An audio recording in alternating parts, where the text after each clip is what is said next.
Welcome, ladies and gentlemen, to another brilliant episode of the Musings on 39 podcast. And guess who's back today, boys? It's me, Tobbs, and today I'm joined by...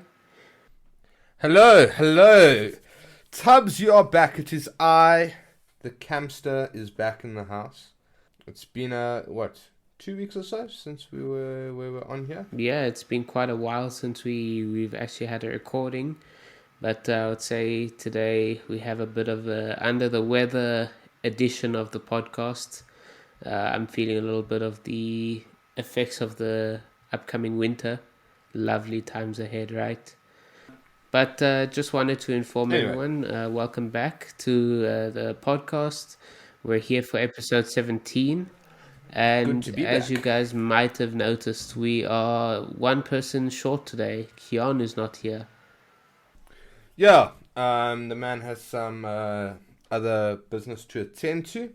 So hopefully that business gets sorted Yeah, I hope out he comes back ASAP, strong. and Yeah, definitely, man. But tell me, actually, let me tell you what I recently got up to. First and foremost, impressions on the Wilder and Fury fight. Yeah, the Fury fight. Um, Firstly, if you don't mind me on that topic, I'm just gonna go 2 weeks prior and talk about the Joshua Usyk fight. And I think, Joshua, I think he's dusted now, a little bit out there.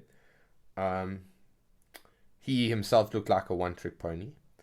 And Usyk just outmaneuvered him. I think Usyk brought a lot more conditioning, a little bit more speed, and I think that's interesting because when we look at the Wilder Fury fight, man, those first 5 rounds or so, that was something to behold.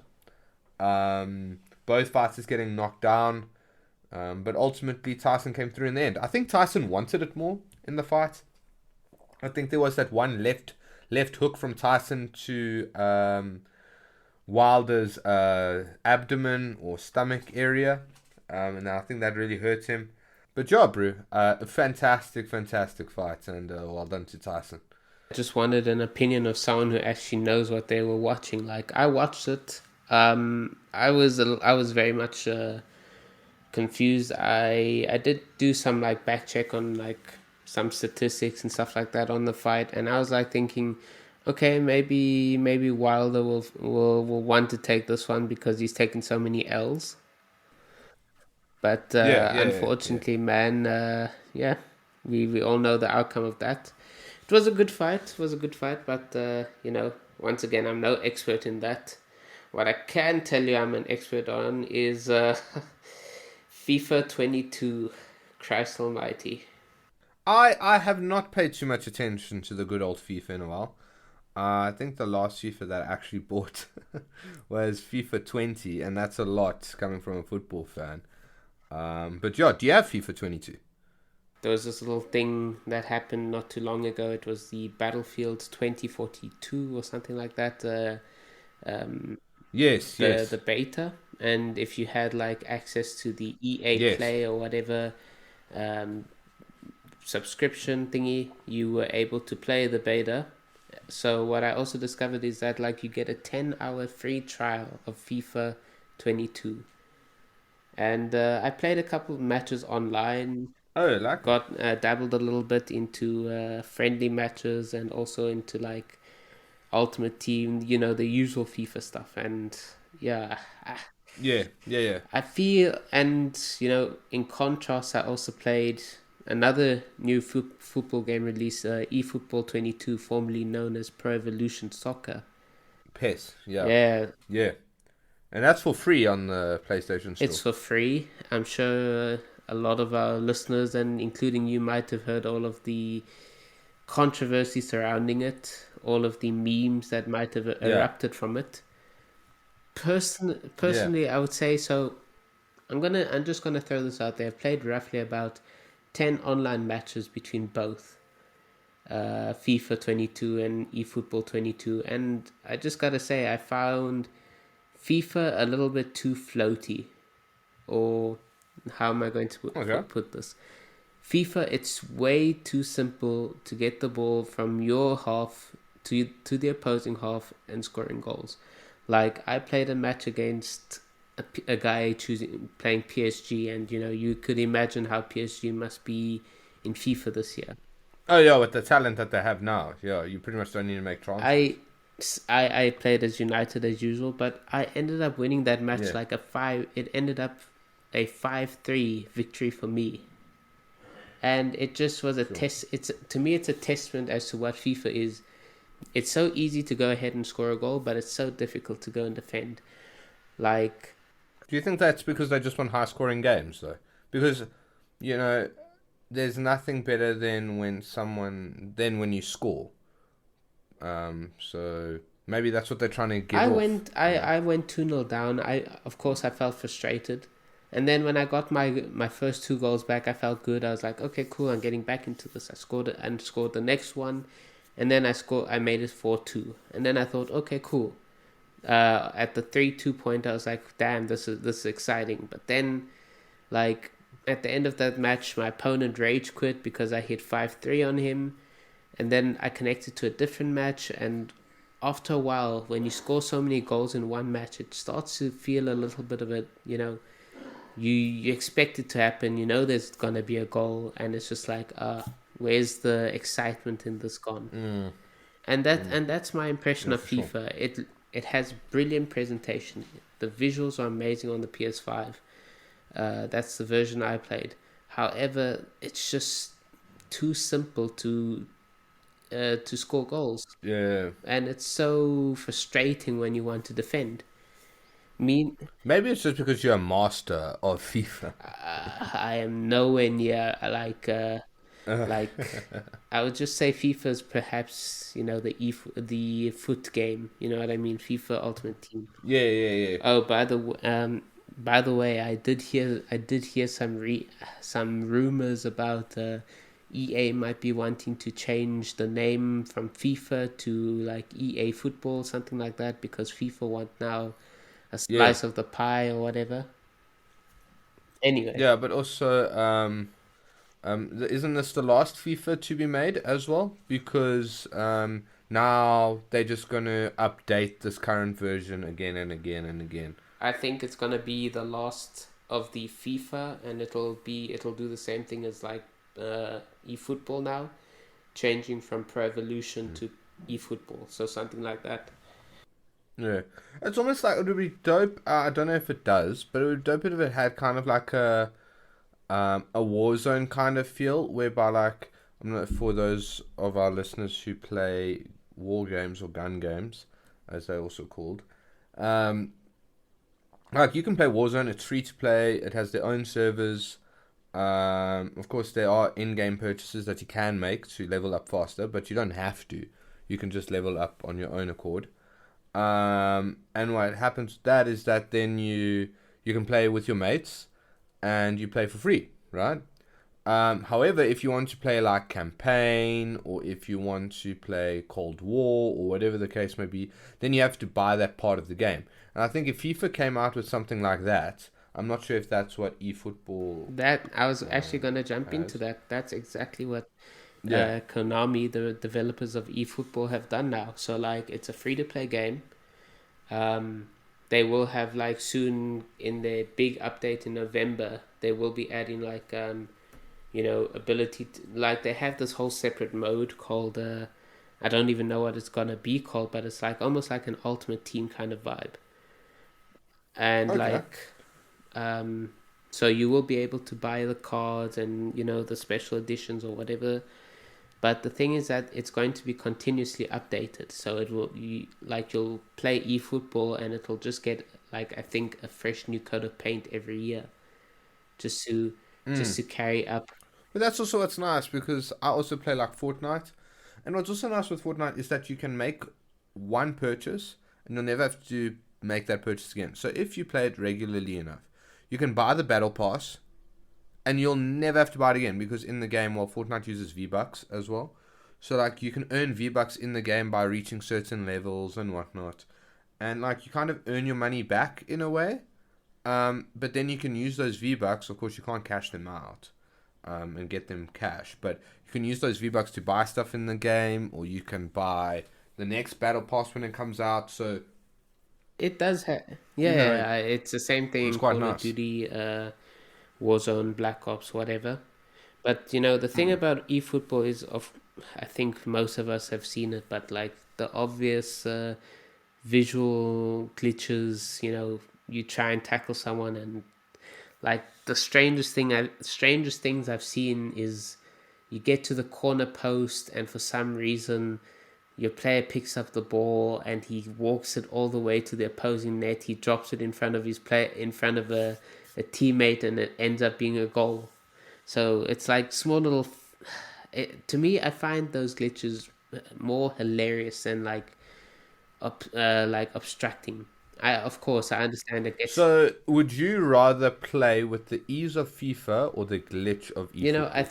because at the moment where eFootball stands, it's currently the 14th of October of recording, and it's currently in version 0.990. So I think it still has a long way to go.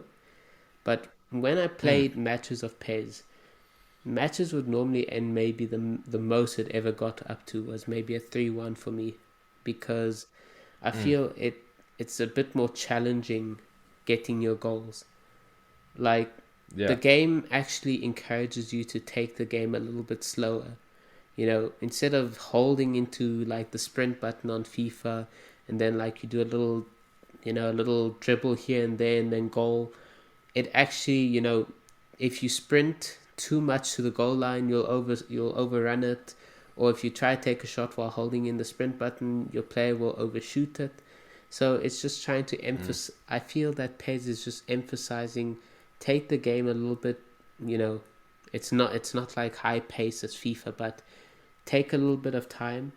And I feel personally, Almost making you think about the you game more. think about the game more, and you know you're a bit more tactical in how you like pass the ball around, and eventually when you get that goal, personally I feel it's more satisfying, because your strategy, your maneuvering around the field, it yeah, I feel that's where eFootball triumphs over FIFA in terms of the Yeah. online play. Otherwise, Well, from what you said, I mean, it sounds like FIFA would be fun to play against a mate, but playing on your own, PES may or eFootball may be the way to go. well, all in all, I think they're both brilliant games.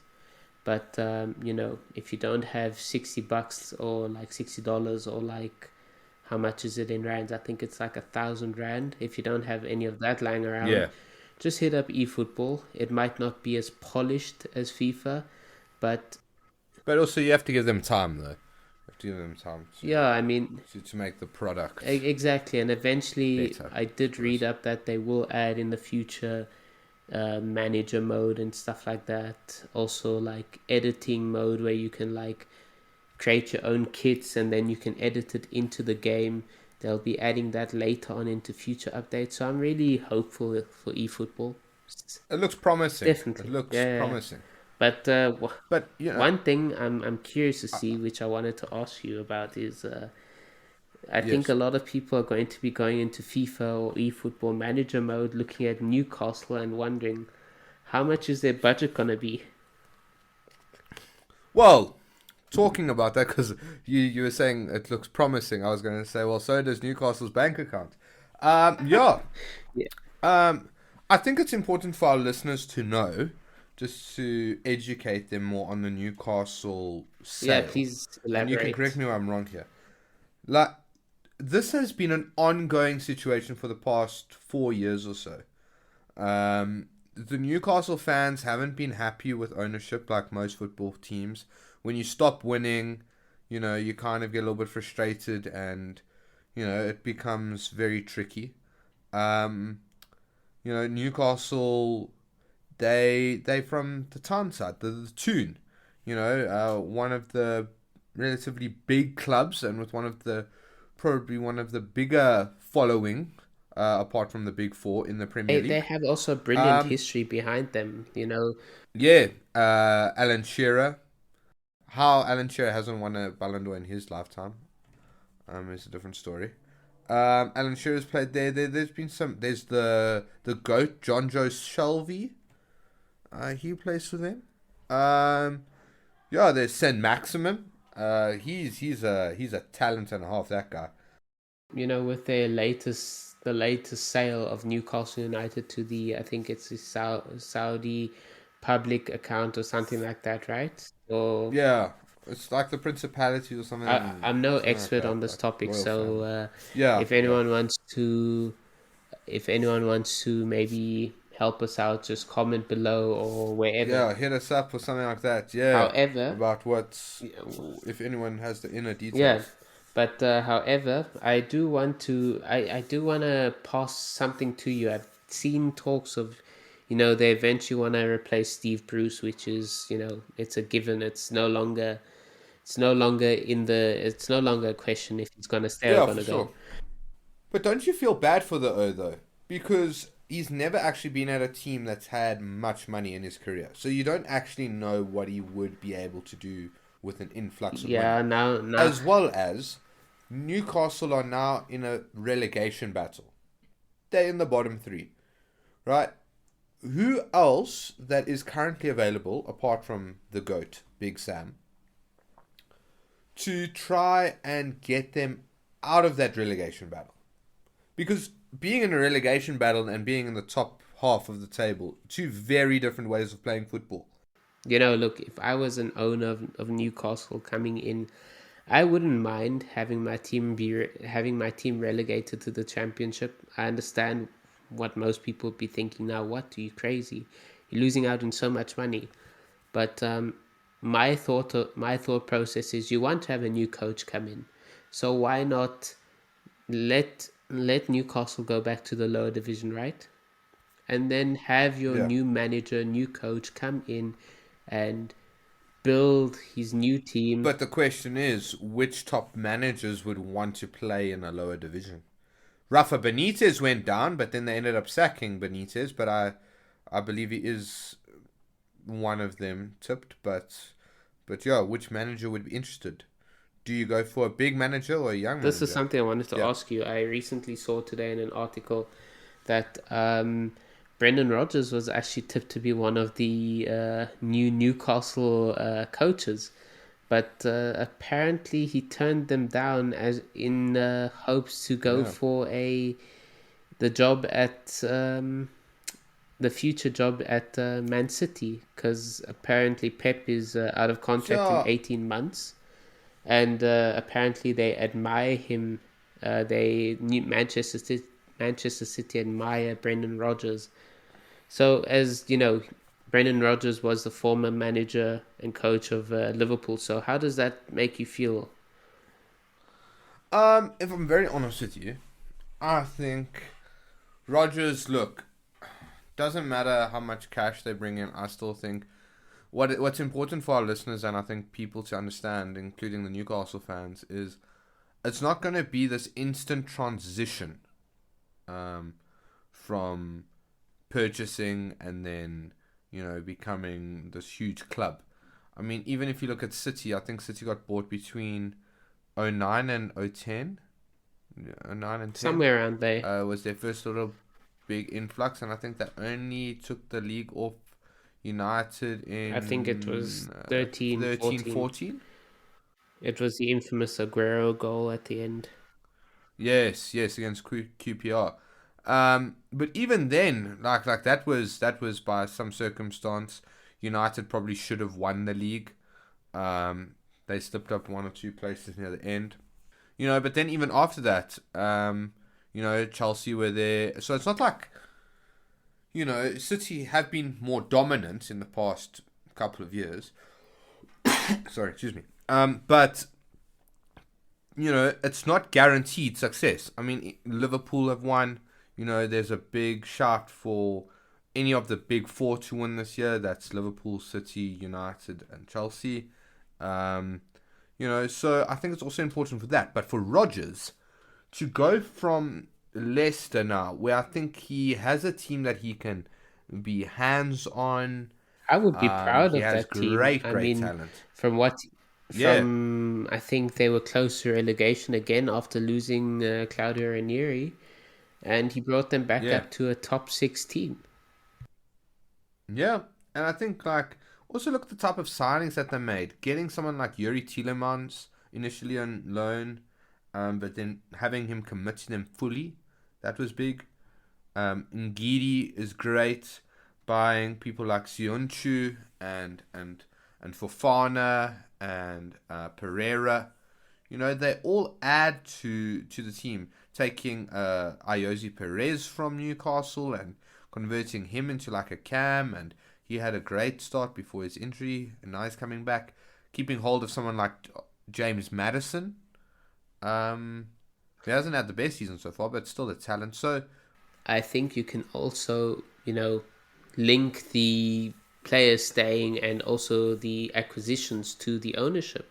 Because from what you see yes, in media, from the way players speak about their own ownership, how Cassius yeah. Schmeichel treats the owners whenever they're there, it must be like a massive family, which I'm honestly jealous of when I see.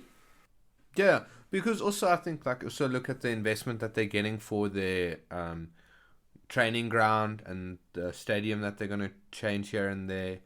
That's all stuff that Newcastle fans need to remember as well, because there's also going to be a lot of money going towards the training ground, improving the stadium, etc., etc., etc. Because if you want to become one of the big clubs in the world, you need to have the best facilities and whatnot as well. So it's not going to be this instant transition. So I think Rodgers is pretty safe where he is.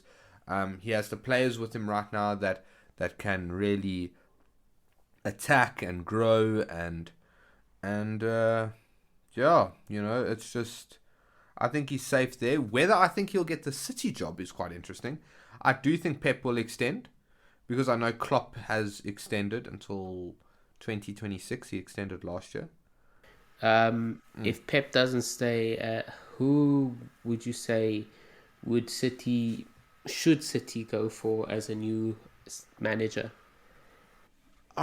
Well, I think we still are on the Newcastle topic because I think with money talks, but I think that you need to look at development and what you have. I mean, you know, how many Newcastle players do you think there are in that team that could start for the current top four, that being Liverpool, City, Chelsea, and United?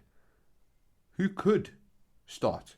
Maybe St. Maximin, maybe Joe Willock, maybe if he improves some areas. At a time, maybe Callum Wilson. So that's also something, talking about managers and going to teams. I think certain managers manage certain types of teams. Like United fans were getting all hyped up about wanting Conte and whatnot. And I mean, you do look at how Conte plays football though as well. And I don't think United fans would gel with that. So talking about City, when Guardiola goes, yeah, you need to look at someone who's going to be attacking. He's going to be expansive. He's going to be like a master of the game. Currently, there's no one currently available. Yes, Rodgers plays nice, exciting football, but to follow after Pep, Is it Zidane's that ain't available? easy. I was going to say Zidane. I could potentially also see like a Luis Enrique. You know, have the World Cup with Spain. See where you are after that. Um, even I don't know what Didier Deschamps is going to be doing after the next World Cup with France. I don't know if he's going to be stepping away. I think Or he is actually or they can stepping just away get after the World Southgate. Cup. I think. Ah, that would be a dream come true. As a United and Liverpool fan, that would be a dream come true. That is one of the most ridiculous things I've heard. People, I understand that social might not be everyone's cup of tea, and things might not Yeah, be going our way at the moment, but to even talk yeah. about replacing Solskjaer with Southgate is a little bit ridiculous. But And I anyway, also think it's important for people to remember when it comes to managers. And again, Newcastle fans, hear me out as well.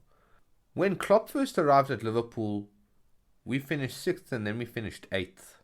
When Pep first arrived at City, and that was a Premier League winning side because they won with Pellegrini and Mancini. He didn't win his first season, or first 2 seasons, I don't think. So it's also important to know that, it takes time. It's not this instant thing. That's the only thing that I can say for Ollie is that I think, like anyone, and I know I've been one of the harsher critics of him, if you do get given time, anyone can reach a certain level of experience and excellence. It's whether you get given that time or not. Um, Rogers got given time at Liverpool, and we struck gold in that one season. We didn't win any gold, but we did strike gold. So and that's the thing about football. I think you playing in the best league in the world, where on any given day any team can beat any other team. And I think that's the biggest thing, though. And that's what people need to remember is that, we talk about managers as if, they can magically change stuff.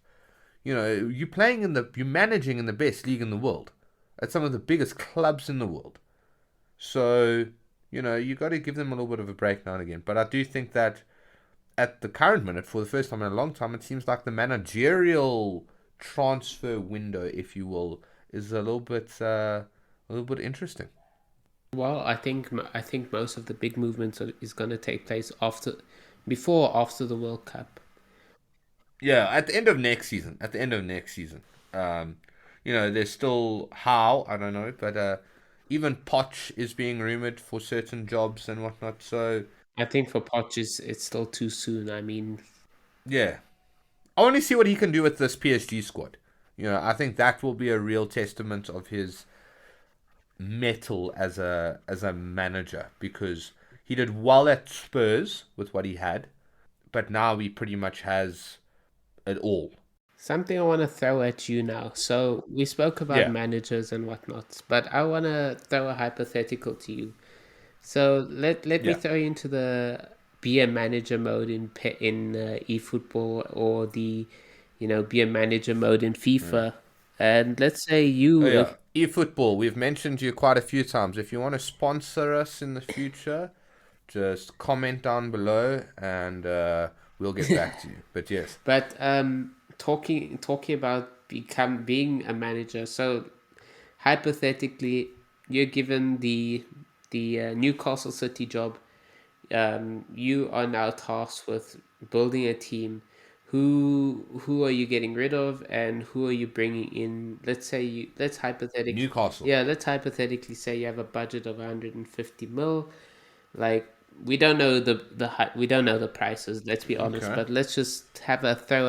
I'm just gonna quickly pull up Newcastle squad, current I would squad, just say just so that I immediately can look at maybe it pull in a new goalkeeper and put the Bravka in a in a little box and ship him not off. even that. I think he's Uh, solid, but I think he would be more of a squad player rather than a yeah. starter. Um, if I was Newcastle, I'd try and get Onana at the current moment because you'll get him for, I think, for free because I think his contract has been terminated with Ajax. I think he's still allowed to train with them, but I think his contract is terminated. Yeah, Newcastle. I definitely sign a foreign keeper because the English market they'll just overprice anyone. Who. They would need a world class defender. Someone who can. Yeah, just looking at their defenders here. Um, It's very bare bones if you think of if you. I'd probably try and get Simon Kier from Milan. Yeah, yeah. Um, I'd try and reel him away. I'd potentially try and get who's another centre back right now. I'd try and get. I'd test the waters with like Fofana at Leicester. I'd test the waters with. I'd probably try and get Trippier from Atletico. Bring him back to the UK. Um, yeah, it's interesting because I think this is again what I think fans and football followers alike must understand. You It's know, going to really be a big project. it's going to be tricky.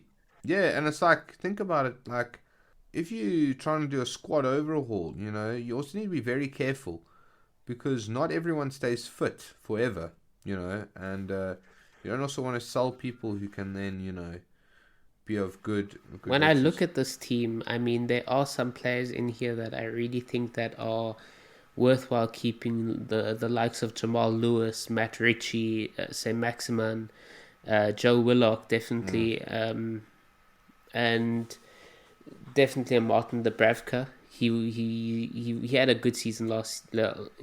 season was one of his best, and I think also what you also need to keep some familiarity there as well. can't change Some people everything who've in played one for. season. Definitely not. Yeah, So, like, again, I think I could reiterate the fact that they would need a world class goalkeeper.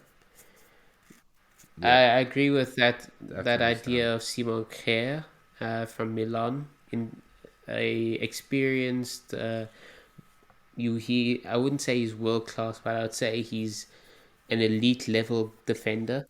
I'd try and get like Declan Rice, and I'd try and get. I'm not sure if you know the guy Zapata, the centre forward for Atalanta. I've heard of him. Yeah, I know now.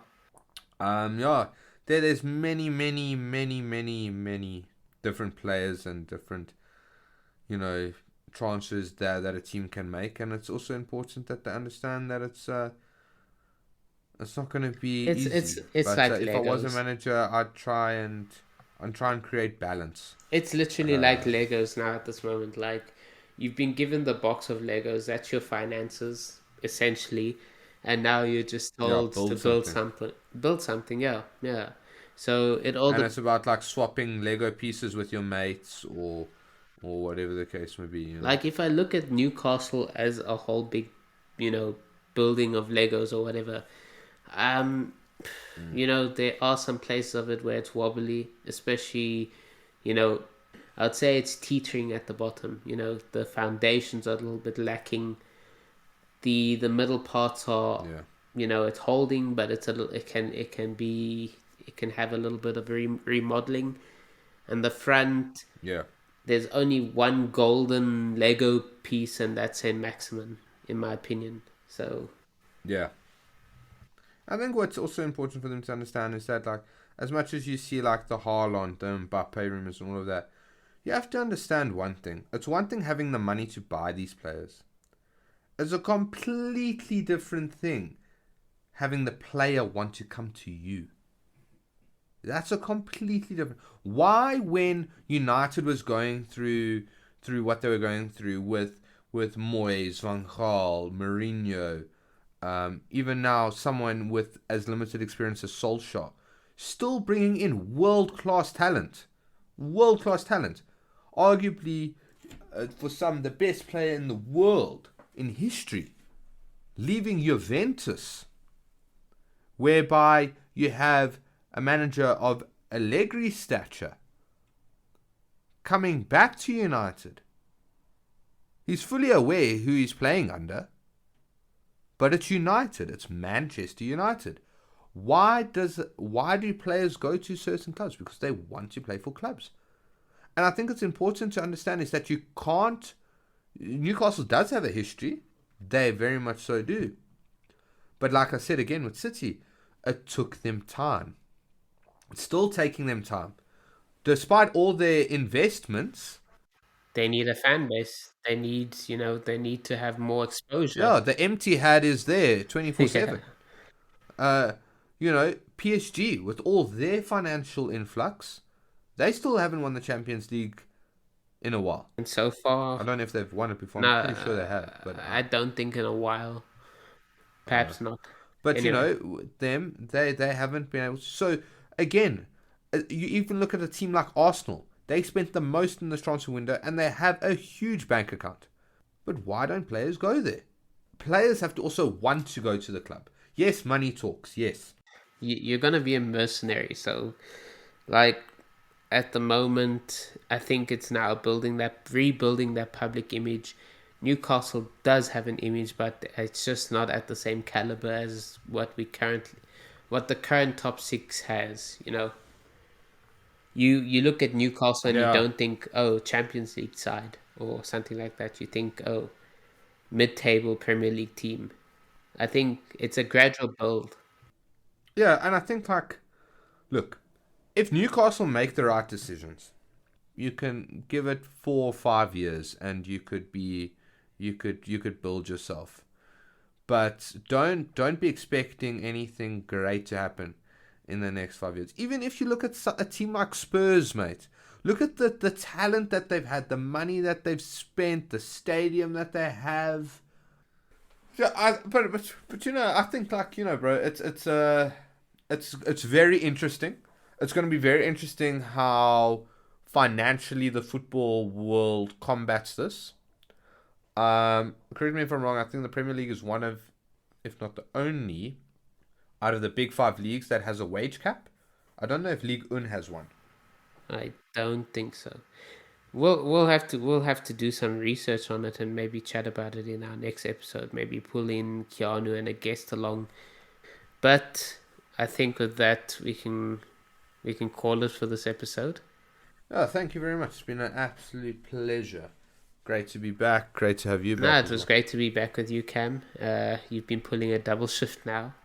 No, bro. I love doing this, and I love chatting to my mates. So thank you very much. And I love doing it for the fans.